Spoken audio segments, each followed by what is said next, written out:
할렐루야. 사랑하는 대강의 가족 여러분, 오늘 하루도 하나님의 말씀과 동행하는 삶이 되길 소망합니다. 오늘 함께 나눌 하나님의 말씀은 고린도전서 11장 23절에서 27절 말씀입니다.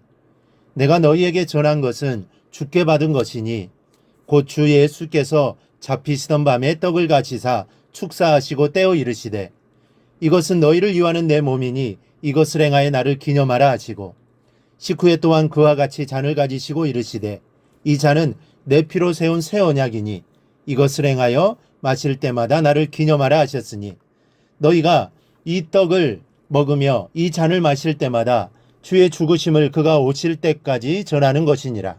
그러므로 누구든지 주의 떡이나 잔을 합당하지 않게 먹고 마시는 자는 주의 몸과 피에 대하여 죄를 짓는 것이니라. 아멘. 성경에 기록된 예수님의 말씀 중에서 가장 오래된 기록이 무엇인지 아십니까? 바로 이 본문의 말씀 24절과 25절입니다.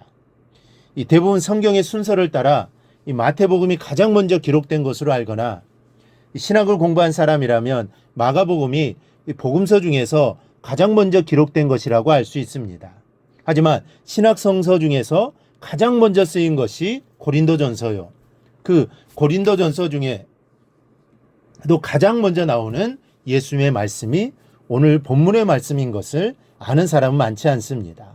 그런데 신약 성경 중에 가장 먼저 기록된 예수님의 말씀이 본문의 말씀인데 그 내용이 성만찬에 관한 말씀입니다. 성만찬은 그 정도로 중요한 것입니다. 그렇다면 이 성만찬이란 무엇입니까? 먼저 예수 그리스도의 죽음을 기념하는 거룩한 예식입니다. 예수님께서 몸과 피를 기념하라고 말씀하신 것과 같이 성만찬은 죄인을 위해 몸을 찢고 보혈을 흘리신 그리스도 예수의 죽음을 기념하는 의식입니다. 성만찬은 예수님께서 죄인들을 구원하시기 위하여 당하신 죽음과 죽음에 이르기까지의 고통, 그리고 그 안에 담긴 하나님의 사랑을 잊지 않고 기억하기 위해서 기념하는 거룩한 예식입니다. 그래서 주님인 자신이 다시 오는 그날까지 계속해서 이 성만찬을 하라고 하셨습니다. 즉 기억하라는 것이죠. 잊지 말라는 것입니다. 그래서 주님의 명령을 받은 교회는 지금도 계속해서 성만찬을 거행하고 있는 것입니다. 그리고 성만찬에 참여하는 우리는 주님의 말씀을 기억하고 주님이 왜 죽으셨는지, 바로 나의 죄를 위해 죽으시고 물과 피를 다 쏟으셨다는 것을 잊지 말고 우리는 기억해야 하는 것입니다. 둘째로 성만찬은 전도의 결의를 다시는 예식입니다. 이 성만찬이 예수님의 죽으심과 또 거기에 담긴 하나님의 사랑을 기념하는 것이라는 것은 다들 알고 있지만 성만찬이 전도의 결의를 다지는 예식이라는 것은 대부분 알지 못합니다. 성만찬과 전도는 관계없는 것으로 알고 있습니다. 그런데 오늘 하나님의 말씀은 아주 밀접한 관계가 있다고 말씀합니다. 26절인데요. 너희가 이 떡을 먹으며 이 잔을 마실 때마다 주의 죽으심을 그가 오실 때까지 전하는 것이니라. 나를 기념하라는 것은 예수님이 직접 하신 말씀이고 26절의 말씀은 바울을 통해서 주신 말씀입니다. 즉 예수님의 죽음과 사랑을 기념하라는 것은 하나님의 명령입니다. 그리고 성만찬을 통해서 이 사실을 전하는 것은 우리 그리스도인들의 의무입니다. 예수님이 우리를 위해 죽으셨고 그 사랑을 십자가에서 확증하셨습니다. 그리고 하나님은 당신의 그 사랑이 영원히 잊혀지지 않기를 바라십니다. 인간이 기억해 주기를 바라시고 기념해 주기를 바라십니다. 그렇다면 어떻게 하는 것이 참다운 기억이고 참다운 기념입니까? 우리끼리 옹기종기 모여 앉아 기념하는 것이 참다운 것일까요? 가능하면 많은 사람을 참석시켜야 합니다. 그래야 잔치가 빛나게 되고 실제로 예수님이 나를 위해 돌아가셨다는 사실에 마음이 감동되었다면 그 자리에 가만히 앉아 있을 수 없는 것입니다.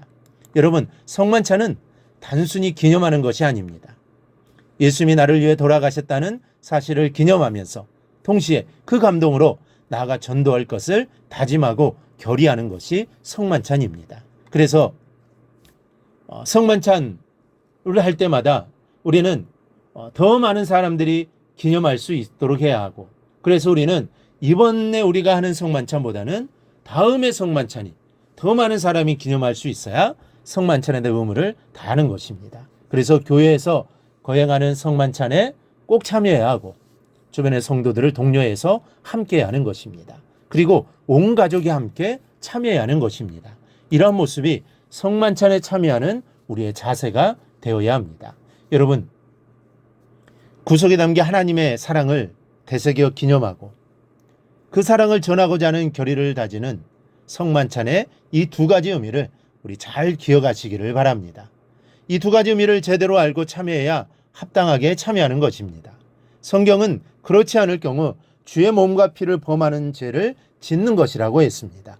27절을 보면 그러므로 누구든지 주의 떡이나 잔을 합당하지 않게 먹고 마시는 자는 주의 몸과 피에 대하여 죄를 짓는 것이니라. 우리가 앞으로는 성만찬이 우리만의 잔치가 아니라 해가 거듭될수록 풍성한 잔치가 되어야 합니다. 단순히 예수 그리스도의 죽으심을 기억하는 정도의 성만찬이 되어서는 안 됩니다. 예수님의 죽으심과 하나님의 사랑이 내 마음에 감동으로 되살아나고 그 감동으로 주님 오실 때까지 주님의 증인으로 살기를 다짐하는 거룩한 예식이 되게 해야 합니다. 성만찬을 통하여 나를 사랑하시는 하나님의 사랑을 더욱 깊이 알게 되기를 소망합니다. 그리고 성만찬이 하나님에 대한 내 믿음과 사랑의 고백이 되기를 바랍니다. 또한 예수의 증인으로 살고자 하는 다짐의 시간이 되기를 바랍니다. 그리하여 성만찬을 대할 때마다 하나님의 은혜를 경험하며 그 은혜를 또 세상에 전하며 살아가는 삶이 되기를 주님의 이름으로 축원합니다. 오늘 묵상한 말씀을 굳게 잡고 삶으로 실천하며 살아내는 대강의 모든 성도들이 되기를 축복합니다.